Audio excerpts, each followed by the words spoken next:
Mike, check. Justin Hunt. It's all happening. Thank you to everybody rocking with the channel. Thank you to everybody subscribed through the channel, share the video, share the link. It's priceless. Big thank you to everyone who's donated. If you'd like to donate, hit the Cash App right up there, or you can hit the link in the description. It's the best way to support this channel. I also have a Discord. Big shout out to Javen and Lils holding it down over there for everyone in the Discord. So thank you guys for talking all this dope rapidy rap that we be talking about up in there. Just really thank you to everyone who supported the channel in one way or the another. Now, before we get into this first story, I want to give a big shout out to RhymefestLA. RhymefestLA, 1 second applause. RhymefestLA is a hip hop festival. In my opinion, it's probably the best hip hop festival in Los Angeles, in the city of Los Angeles. It's been going on for 10 years now, and the growth of this festival is really impressive. Scoob and the team, they took this from a small venue in East Hollywood, excuse me, if I'm not mistaken. And now they've taken this all the way to the LA Coliseum where the Trojans play. And this Saturday is RhymefestLA. The lineup is amazing. Check this out. It opens at 2. Raekwon and Ghostface headlining. Murs 316. Conway the Machine, Exhibit, DJ Quick, Dilated Peoples, The Alchemist, Dead Prez, Swollen Members, The Alcoholics, Master Ace, Onyx, Visionaries, Delinquent Habits, The Shapeshifters, Coast Contra, Coyote, Bamboo, Jay Worthy, Reason, Co-Defendants, The DOC, Locksmith, Mayday, Conehel of Mexican Descent, DJ Cuber, D Styles, DJ Shortcut, J Rock, Mr. Chalk, C Minus, Truly Odd, Cy Martial Law, Scoop DeVille, Demrick Khan, DJ Hopper, Daisy Lynn, The Neighborhood Kids, Local Astronauts, Acid Lab, JB Hazard, Honor Flow, Anuaska, Filiano, Tones, Johnny Miles, DJ Lala, Indigenous, DJ Lumen, Great Dane, Mr. Supernatural, Planet Asia, CC Valencia, Destroy, Bootleg Kev, Cool, Aid, 9 second applause.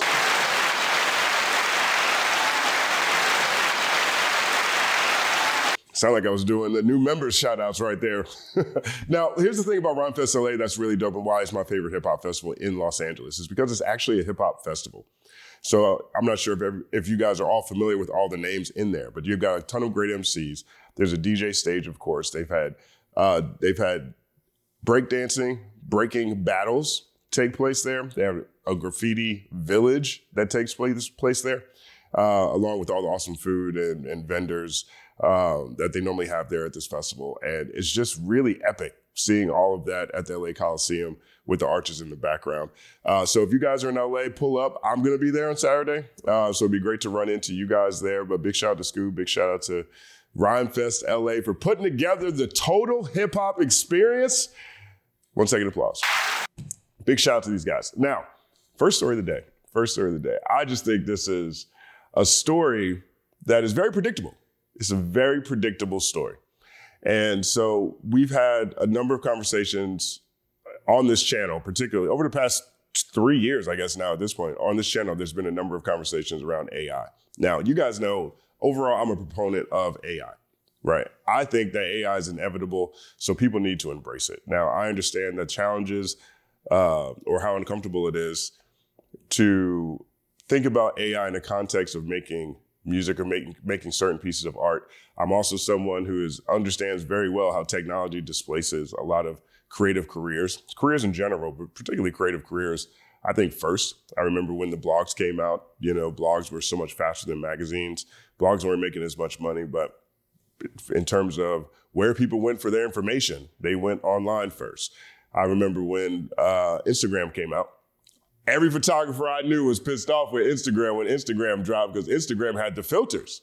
You didn't need to go to photography school anymore to learn how to blur a background.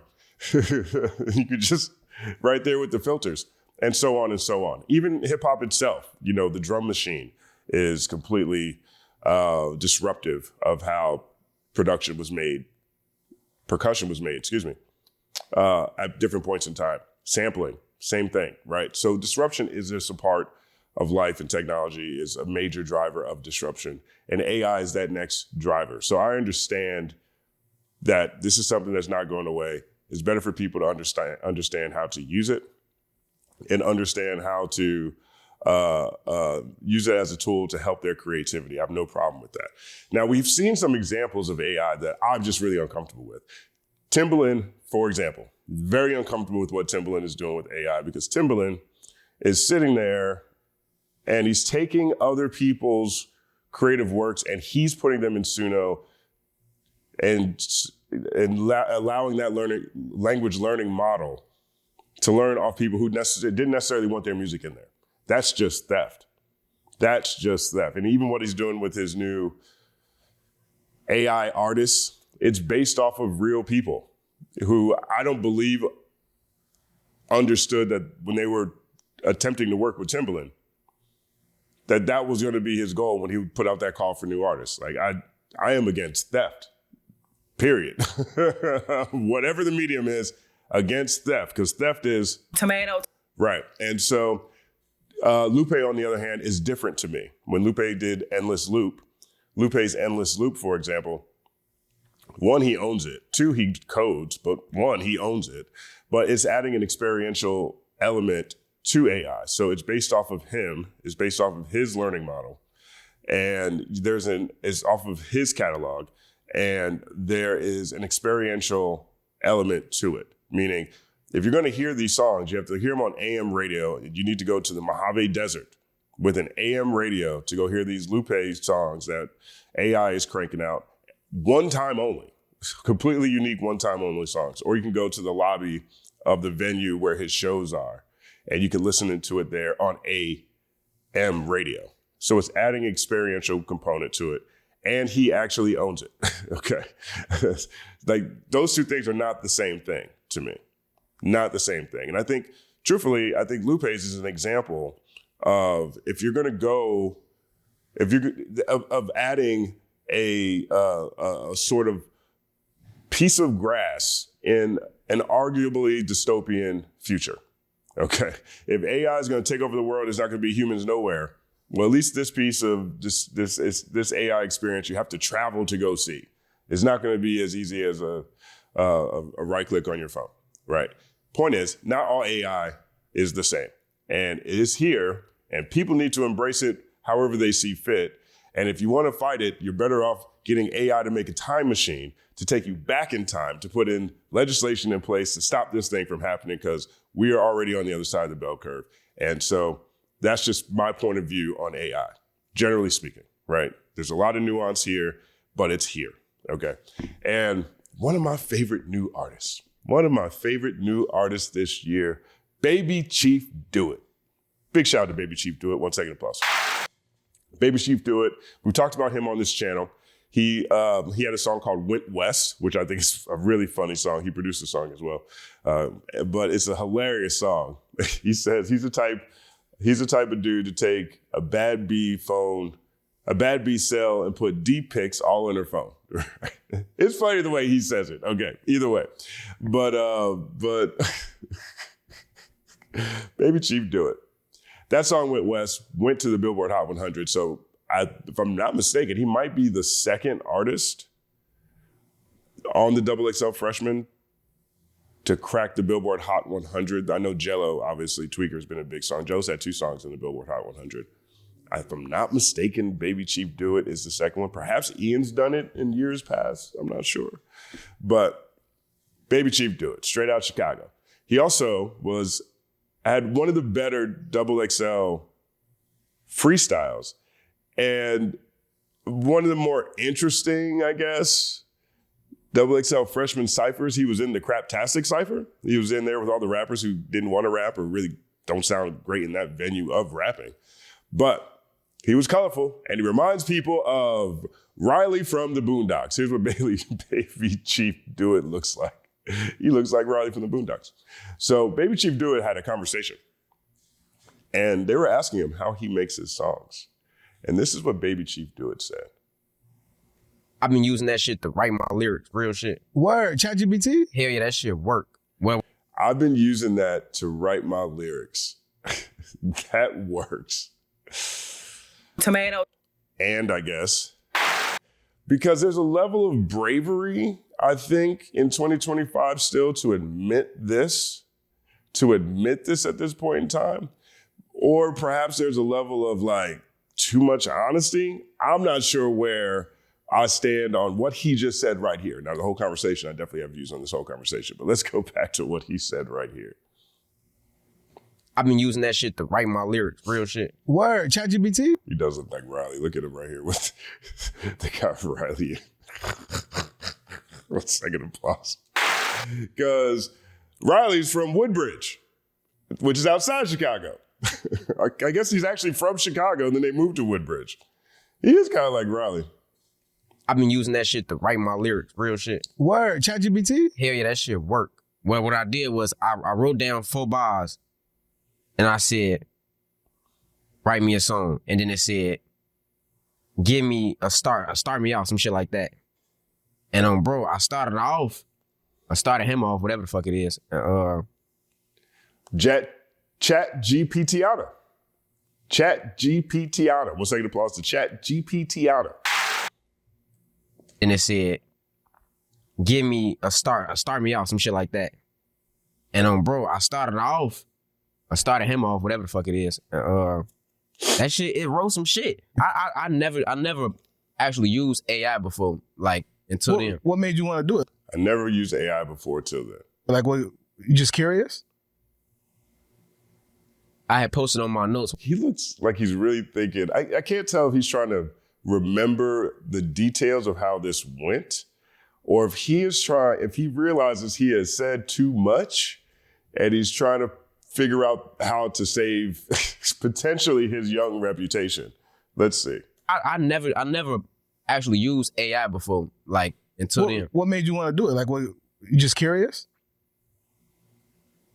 I had posted on my That pause is something serious. notes one night. I was bored as hell. And I was like, who want to write my next song? And then this girl had... Who want to write my next song? That's kind of crazy to hear on its own either way. replied to it, like, I would have just used ChatGPT. So I downloaded that shit. Oh, bro. And that shit is cold. Yeah. That shit's scary, though. Like, all that AI shit. I've been using that shit to... It's cold, but it's scary, though. At least he's honest. 1 second applause. Now, BabyChiefDoIt went and said he uses ChatGPT, right? Now, of course, the comments go crazy. The comments are not with this at all. So here's the first one from Clive Doubledown. It says, we went from shaming the F out of rappers for not writing their own lyrics to making excuses for rappers with entire teams of writers to rappers just only using AI. The genre is so cooked. Too much truth. Too much truth. Here's one. Joey Badass was 17 years old when he dropped 1999, and this kid is out here using AI to write his lyrics for him. Trash bin. Yeah, I think that's expected. 1 second applause. This is from Bailey. Hitters will bash the young G, I guess that's what that is, but they favorite rapper using AI for lyrics. That stinks to me as well. I think that's an appropriate gift. This is from Dior Sanders. If there was a show called 100 Ways to Lose a Rap Career, this would have been at the top of the list. I don't know if it would be top of the list. I think that there's other things that you could probably get caught doing, but it's definitely top 10. 1 second applause. 202 Wick says, F. J. Cole was right. See, I think J. Cole did say, I can't remember which song that was. I don't know if that was Port Antonio, if that was Clouds. I can't remember which one it was. But, Cole do be talking that ish right there. Dog Ninja, my man Dog Ninja says, this guy was on the cover of this year's XXL freshman cover, by the way. These guys don't have genuine talent or a love for the craft. They see rap music as a way of making money instead of sharing their art with the world. Yeah. 1 second applause to you, Dog Ninja. Here's where I'm at with this. I think obviously this was expected. So I think in general, this was bound to happen. I listen to Professor Sky talk about this sometimes. I listen to Dr. Jabari Evans, Knowledge from Kids in the Hall. He's a professor at the University of South Carolina. I see stories about, kids there's a woman who's at UConn who's suing the city of Hartford because she graduated with A's and B's, but literally can't read, and she didn't realize this until she got to UConn. Weird story. Nevertheless, when I read stories such as that UConn story in the news, or I hear different professors talk, we are definitely in the age of young people using ChatGPT for everything, including cheating. So when they're writing stories, they have to, whatever writing assignments they have, they'll go to ChatGPT and help figure it out. That's what they do, right? I read a story about the reemergence of the M dash. The M dash. Now, the M dash is one of my favorite pieces of punctuation. The M dash. That's that extra long line that breaks up a sentence to put a little emphasis or extra sentence in it and then carry it on. I love the M dash, right? It's in place for the comma. But the emergence of the M dash, the reemergence of the M dash is because ChatGPT likes the M dash. So now people are writing with more M dashes because that's what ChatGPT likes to write with. So that's just a little side note for people who might want to tell if someone's using ChatGPT for what they're reading. Yeah, it's got a lot of M dashes in it. Most people don't know how to use that in the first place. 1 second applause to the M dash. But you have kids this is the environment that they're in. And a product of that I've heard from a number of these professors is that kids can read a text, most of the time read a text, but they can't contextualize it. They can't explain why it's important. They can't add their own thoughts on top of it because they're so used to ChatGPT kicking out the right answers for so many different things. And so why wouldn't rap music be any different? This was going to happen regardless. Now, again, with all the things that I talked about in the preface to this video, technology is disruptive and hip hop is disruptive by nature and has always been disruptive with whatever technology has been available in the marketplace. We're one of the first genres to really embrace these different things all the time. And so I'm pretty sure a lot more rappers are out here using ChatGPT anyway, to be perfectly honest. I think that we've also have had ghostwriters for a long time. I think we've had collaborative writing for a long time. And I think that this was only a matter of time. Now, the things that I don't like about this, one, I think this is dangerous for artists, particularly BabyChiefDoIt, because this is also part of the Prime Directive. You can go find AI playlists, AI music everywhere. You know, the CEO of Spotify, I'm paraphrasing, said, it takes humans too long to make songs sometimes. It takes stars too long to put out new music. We need to speed that up for the health of the streaming industry. Well, ChatGPT or AI music fills that void. It fills that void. You know, you could just crank out a song and put it out there, and if people like it in the background to get through their day, then that's what's going to happen. That's what's going to happen. I think the saddest part to me with this, though, is I was under the impression that most of the rappers, especially new rappers, but artists in general, just like making art. Just like making songs. Like I was talking to someone who was talking about, well, you know, AI wouldn't be a problem for me because I actually like making music. So for him to use these AI platforms or ChatGPT or whatever wouldn't be value added because he likes the making music part. That's the part that he likes. Now, BabyChiefDoIt's in a bit of a different space because he's also a producer. So I guess he's producing these beats. Maybe they're ChatGPT beats as well. But when this becomes so prevalent, which it will become more prevalent every day, I don't understand where job security falls into this. Because again, these language models are based off of things that are already out there in the marketplace. It's not at a point yet where it can drive innovation in certain directions. So if there are new styles or concepts that come out, or if there's new examples of imagination that can come from an artist, or a whole new wave of ideas that we haven't necessarily seen yet in modern music, in this case, modern music or modern rap music, the learning models can't create that. It has to come from a human. And this is just taking the human out of the process, which means you don't need the human, which is Daniel Ek, CEO of Spotify's whole thing. A number of these executives' whole thing. And so I get where he's coming from. I think it's brave or perhaps dumb for him to admit this in this way, because I do think that there may be a level of brand exposure that's out here now, that BabyChiefDoIt is sitting here saying that he at first asked his fans to make a song. They said ChatGPT. So he said, okay, I use ChatGPT. It's cold, but it's scary though. Perhaps he gets it. But the human part of this is the only part that these learning models can't do yet. And if you're leaning into ChatGPT to create your verses, innovation isn't part of what you're going to get kicked out. Now, I guess maybe you can go ChatGPT, see what it says. That gives you an idea. You do something else. Perhaps that's the middle ground and using it like a tool. But I just feel really sad, for people who are doing something and they're using AI to do the thing. And this is a thing that supposedly they really love. We've seen a lot of artists for a lot of years who didn't really love making the stuff. They just like getting paid. And perhaps Baby Chief, that's the box that BabyChiefDoIt is in. But generally speaking, I looked at this story and I was like, man, this is actually really sad. The fun part about making the song is making the song. Now he's basically a performer, and I'm not sure how much longer we're going to really need to see people in real life. Let me know what you guys think about all this. I just saw this story and I thought it was only a matter of time. As the quote goes, it's only a matter of time. And that time is now. My name is Justin Hunt. Like and subscribe to the channel. Follow at The Company Man on everything, including The Company Man podcast, wherever you listen to podcasts. It's all happening.